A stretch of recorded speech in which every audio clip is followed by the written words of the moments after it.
ಆದ ಮೇಲೆ ಚುನಾವಣೆ ವ್ಯವಸ್ಥೆಯನ್ನು ತರಬೇಕು ಅನ್ನುವ ಚಿಂತನೆಯಲ್ಲಿ ಸುಮಾರು 15,000 ಮೆಂಬರ್ಶಿಪ್ಗಳನ್ನು ನಾವು ಡ್ರೈವ್ ಮಾಡಿ ನಾನು ಮೊದಲ ಅಧ್ಯಕ್ಷನಾಗಿದ್ದಾಗ ಮೆಂಬರ್ಶಿಪ್ಗಳನ್ನು ಮಾಡಿದ್ದೇವೆ. ಇವತ್ತಿನ ಅಂಕಿಅಂಶಗಳನ್ನು ತಮಗೆ ಕೊಡಬೇಕು ಅಂತ ಹೇಳಿದರೆ ಆಲ್ ಇಂಡಿಯಾ ವೀರಶೈವ ಲಿಂಗಾಯತ ಮಹಾಸಭಾದಲ್ಲಿ ಮೆಂಬರ್ಶಿಪ್ ಏನಾದ್ರು ಜಾಸ್ತಿ ಇದೆ ಅಂದರೆ ಅದು ನಮ್ಮ ಮೈಸೂರು ಜಿಲ್ಲೆನೇ ನಂಬರ್ 1 ಸ್ಥಾನದಲ್ಲಿದೆ. ನೀವು ಜನರಲ್ ಬಾಡಿ ಬುಕ್ಕಲ್ಲಿ ಬೇಕಾದ್ರೆ ನಿಮಗೆ ಸಿಗುತ್ತೆ, ಅದರಲ್ಲಿ ಅಂಕಿಅಂಶಗಳನ್ನು ಪಡ್ಕೊಳ್ಬೋದು. ಇವತ್ತಿಗೂ ಆ ದೃಷ್ಟಿಯಲ್ಲಿ ನಾವು ಸದಸ್ಯರುಗಳು ಏನು ಮನೋಭಾವನೆ ಇದೆ, ಅವರುಗಳಿಗೆ ಏನು ಅನುಕೂಲತೆಗಳನ್ನು ಬೇಕು, ವೀರಶೈವ ಲಿಂಗಾಯತ ಬಂಧುಗಳು ಯಾವ ರೀತಿ ಕೆಲಸ ಮಾಡಬೇಕು ಅನ್ನುವ ಚಿಂತನೆಯಲ್ಲಿ ನಾವು ಒಂದು ಸಿಂಡಿಕೇಟ್ ಮಾಡಿಕೊಂಡು ಈ ಸಾರಿ ಎಲೆಕ್ಷನ್ಗೆ ನಿಂತಿದ್ದೇವೆ. ಆ ಉದ್ದೇಶದಿಂದ ನಮ್ಮ ಮೊದಲನೇ ಆದ್ಯ ಕರ್ತವ್ಯ ಏನು ಅಂದರೆ ವೀರಶೈವ ಲಿಂಗಾಯತ ಭವನವನ್ನು ನಮ್ಮ CA ಸೈಟಲ್ಲಿ ನಿರ್ಮಾಣ ಮಾಡಬೇಕು ಅಂತೇಳಿ ನಾವು ಪಣ ತೊಟ್ಟಿದ್ದೇವೆ. ಇದಕ್ಕೂ ಮುಂಚೆ ನಾವು ವೀರಶೈವರ ಭವನ ಬೇಕು ಅಂತ ಚಿಂತನೆಯನ್ನು ಮಾಡಿ ಎಲ್ಲ ಮೂಢ ಅಧಿಕಾರಿಗಳ ಜೊತೆಯಲ್ಲಿ ಜಗದ್ಗುರುಗಳ ಆಶೀರ್ವಾದದೊಂದಿಗೆ ನಾವು CA ಸೈಟ್ ಬೇಕು ಅಂತ ಹೇಳಿ ನಾವು ಕೊಟ್ಟಿದ್ದಾಗ ಆ ಅರ್ಜಿ ಏನಾಯಿತು ಅಂದರೆ CA ಸೈಟ್ಗಳಲ್ಲಿ ಈಗ ಏನು ನಮಗೆ ಆಗಿದೆ ಅದೇ ಜಾಗವನ್ನು ನಮಗೆ ಕೊಡಬೇಕು ಅಂತ ಹೇಳಿ ಅರ್ಜಿ ಹಾಕಿದ್ದು. ಆ ಸಮಯದಲ್ಲಿ ಜಗದ್ಗುರುಗಳು ಸಹ ಆಶೀರ್ವಾದ ಮಾಡಿದರು. ಆದರೆ ಅದೇನೋ ಕಾನೂನಿನ ತೊಡಕಿನಿಂದ ಅದು ಕಮರ್ಷಿಯಲ್ ಸೈಟ್ ಅಂತ ಹೇಳಿ ಅದನ್ನು ಯಾರಿಗೂ ಕೊಡದೇನೆ ಹಂಗೆ ಪೆಂಡಿಂಗ್ ಮಡಗಿದ್ರು. ಅಷ್ಟೊತ್ತಿಗೆ ನನ್ನ ಅಧಿಕಾರ ಮುಗೀತು.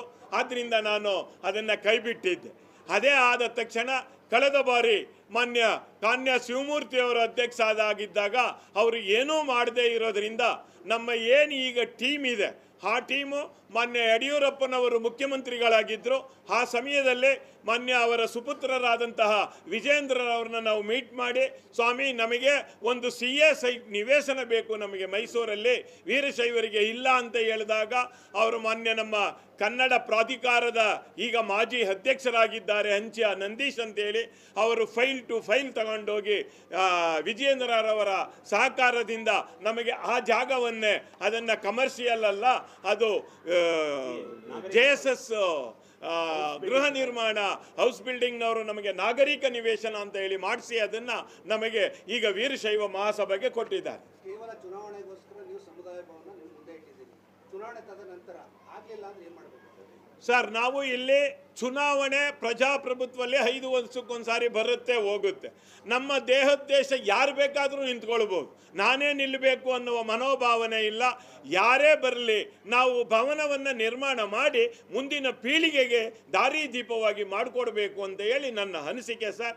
ಈಗಾಗಲೇ ನಾನು ಕಳೆದ ಬಾರಿ ನನಗೆ 5 ವರ್ಷ ಫ್ರೀ ಕೊಟ್ಟದ್ದಕ್ಕೆ ಹೆಬ್ಬಾಳು ವಿಜಯನಗರ ಬಸವ ಸಮಿತಿಯಲ್ಲಿ ಸುಮಾರು 100/60 ಅಡಿ ಅಗಲದ ಒಂದು ಬಸವ ಭವನವನ್ನು ನಿರ್ಮಾಣ ಮಾಡಿದ್ದೇನೆ. ಅಲ್ಲಿ ಆ ದೃಷ್ಟಿಯಲ್ಲಿ ನಾನು ಜಿಲ್ಲೆಗೂ ಸಹ ಒಂದು ಬಸವ ಭವನವನ್ನು ನಿರ್ಮಾಣ ಮಾಡಿ ಸಾರ್ವಜನಿಕರ ಉಪಯೋಗ ಕೊಡಬೇಕು ಅಂತೇಳಿ ಪಣ ತೊಟ್ಟಿದ್ದೇವೆ. ನಾವು ಅಂದ್ಕೊಳ್ತೇವೆ ವೀರಶೈವ ಲಿಂಗಾಯತರು ಬಹಳ ಪ್ರಬುದ್ಧರಿದ್ದೇವೆ, ಎಲ್ಲ ಮಾಡ್ತಾ ಇದ್ದೇವೆ, ನಾವು 4 ಕೋಟಿ ಇದ್ದೇವೆ ಅಂತ ಹೇಳ್ತಾ ಇದ್ದೀವಿ. ನಾವು ಯಾವ ವಿಧವಾದ ನಮ್ಮ ಪ್ರಬುದ್ಧ ವೀರಶೈವ ಲಿಂಗಾಯತರಳು ಮನೆಗೆ 5 ರೂಪಾಯಿ ಅಂತ ಕಲೆಕ್ಷನ್ ಮಾಡಿದ್ರೂ ಸಹ ನಮಗೆ ಕೋಟಿಗಟ್ಟಲೆ ದುಡ್ಡು ಬರುತ್ತೆ. ಆ ದುಡ್ಡಲ್ಲಿ ನಾವು ಬಸವ ಭವನವನ್ನು ನಿರ್ಮಾಣ ಮಾಡಬೇಕು ಅಂತ ಪಣ ತೊಟ್ಟಿದ್ದೇವೆ. ಗ್ರಾಮಾಂತರ ಗಳಿಂದ ನಾವು ವೀರಶೈವ ಎಲ್ಲ ಸಂಘಟನೆಗಳನ್ನು ಮಾಡಿದ್ದೇವೆ. ತಾಲೂಕು ಅಧ್ಯಕ್ಷರುಗಳಿದ್ದಾರೆ. ನಮ್ಮ ಮುಂದಿನ ಯೋಜನೆ ಪ್ರತಿ ತಾಲೂಕಲ್ಲೂ ಸಹ ಒಂದು ವೀರಶೈವ ಲಿಂಗಾಯತ ಭವನವನ್ನು ಮಾಡಬೇಕು ಅಂತ ಹೇಳಿ ನಮ್ಮ ಯೋಜನೆಗಳಲ್ಲಿ ಹಾಕೊಳ್ತಾ ಇದ್ದೇವೆ. ಸರ್, ಅಂತಿಮ ಮತವಾಗಿ ತಾವು ಮತದಾರರ ಪ್ರಬುದ್ಧರಿದ್ದೀರಿ. ತಾವು ಯಾರಿಗೆ ಮತವನ್ನು ಚಲಾಯಿಸಿದರೆ ನಮಗೆ ಸಮಾಜದಲ್ಲಿ ಅನುಕೂಲ ಆಗುತ್ತೆ ಚಿಂತನೆಯಲ್ಲಿ ಮತದಾರರಿಗೆ ನಾವು ಬಿಟ್ಟಿದ್ದೇವೆ ಸರ್.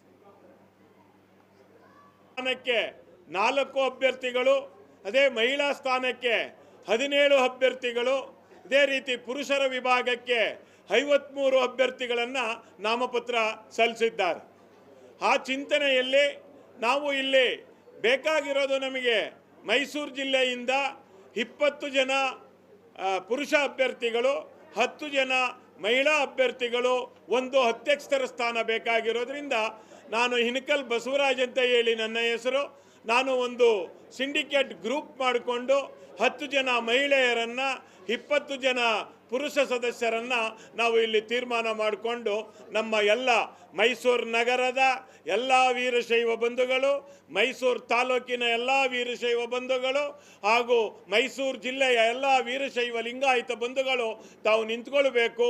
ಮೈಸೂರು ನಗರದಲ್ಲಿ ಒಂದು ಅತಿ ಶೀಘ್ರದಲ್ಲೇ ಒಂದು ಬಸವ ಭವನವನ್ನು, ಅಖಿಲ ಭಾರತ ವೀರಶೈವ ಲಿಂಗಾಯತ ಭವನವನ್ನು ನಾವು ನಿರ್ಮಾಣ ಮಾಡೋಣ ಅಂತ ಹೇಳಿ ಎಲ್ಲರೂ ಸಹ ಸಂಘಟಿತರಾಗಿ ನಾವು ಎಲೆಕ್ಷನ್ಗೆ ನಿಂತಿದ್ದೇವೆ. ನಮ್ಮ ಮೊದಲ ಆದ್ಯ ಕರ್ತವ್ಯ ಏನು ಅಂತ ಹೇಳಿದ್ರೆ, ಮೈಸೂರು ನಗರದಲ್ಲಿ ಒಂದು CA ನಿವೇಶನವನ್ನು ಪಡ್ಕೊಂಡು ಈಗಾಗಲೇ 4 ವರ್ಷಗಳಾಗಿದೆ. ಅಲ್ಲಿ ಯಾವುದೇ ಕಾರ್ಯಕ್ರಮಗಳು, ಯಾವುದೇ ಕೆಲಸ ನಡೆದೇ ಇರೋದ್ರಿಂದ ನಾವು ಅಲ್ಲಿ ಮೊದಲು ಒಂದು ಲಿಂಗಾಯತ ಭವನವನ್ನು ನಿರ್ಮಾಣ ಮಾಡಬೇಕು ಅಂತ ಹೇಳಿ ಪಣ ತೊಟ್ಟಿದ್ದೇವೆ.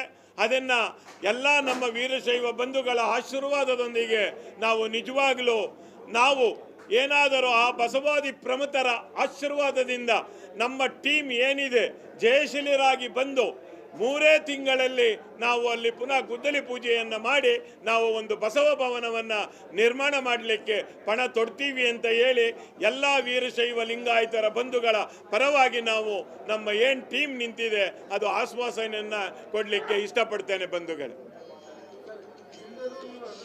ವೀರಶೈವ ಲಿಂಗಾಯತ ಮಹಾಸಭಾದ 2024ನೇ ಇಸವಿಯ ಚುನಾವಣೆಯನ್ನು ಇದೇ ತಿಂಗಳು ದಿನಾಂಕ 21/7/2024 ಬೆಳಿಗ್ಗೆ 8 ಗಂಟೆಯಿಂದ ಸಾಯಂಕಾಲ 4 ಗಂಟೆಯ ತನಕ ಹೊಸಮಠದ ಜಾಗದಲ್ಲಿ ಚುನಾವಣೆಯನ್ನು ನಡೆಸಲಿಕ್ಕೆ ನಮ್ಮ ಅಖಿಲ ಭಾರತ ವೀರಶೈವ ಮಹಾಸಭಾ ತೀರ್ಮಾನ ಮಾಡಿದೆ.